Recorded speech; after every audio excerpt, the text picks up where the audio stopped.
Former Arkansas governor and presidential candidate Mike Huckabee. Governor, it's an honor. Thanks for coming on. Great to be with you, Bob. Thank you, Katrina. Absolutely. Here, we're going to get right to your reaction to this 4-day pause they're talking about in the fighting between Israel and Hamas. Who do you think benefits the most here in this deal?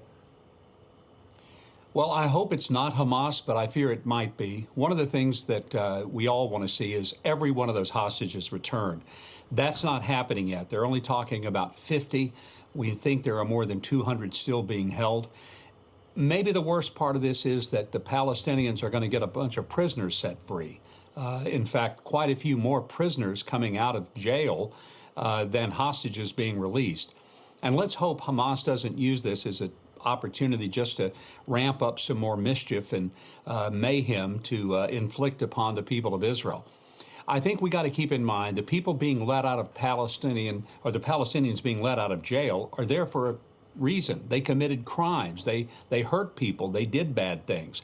The hostages are being released. They're innocent civilians who did nothing wrong, and they are the victims here. So let's hope the U.S. didn't pressure Israel to do this against Israel's better judgment. And hopefully this is the first of getting all the hostages home. And then let's pray Israel continues with its steely resolve to rid this world of Hamas once and for all.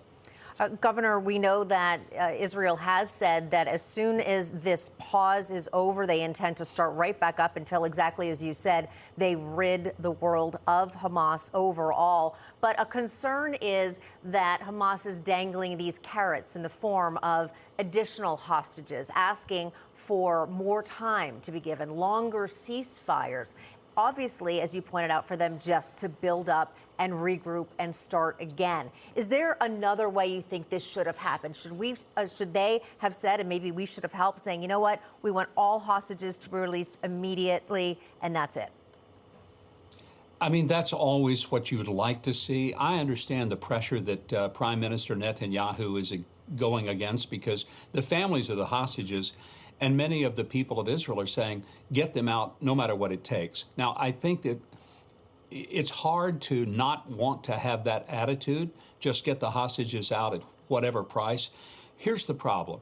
If you start negotiating for hostages, then Hamas now knows that the longer it holds hostages, the more that they can exact out of Israel, and they will do it. And it's not just Hamas, Hezbollah, Iran, all of these rogue nations, these very evil, just horrible nations, will now realize that if they can take hostages, whether they're Israeli or American hostages, they'll ultimately get what they want, because we will finally come to the point where we want the hostages out more than we want justice and more than we want for a long-term solution to what created the hostages in the first place. Yeah, I think a horrible precedent has been set. It's been said that Egypt and Qatar played a role in helping negotiate this hostage deal here. Governor, do you think that Qatar bears any responsibility in this, and the fact that the heads of Hamas, they live in Qatar, they're billionaires? Should something be done about that on that front? What do you think?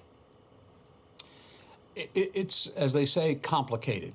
On one hand, we need Qatar and we need that relationship. We have a military base there. They're an important ally of sorts, but they're also an ally of some very bad people.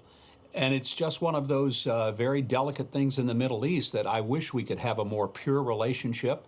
And I wish we could put more pressure on Qatar to quit playing footsie with the Iranians and with Hamas and Hezbollah, and to even extradite those criminals that you mentioned who are sitting there in luxurious hotels while the lieutenants and the underlings of Hamas are being chased down and hopefully eradicated by the Israelis.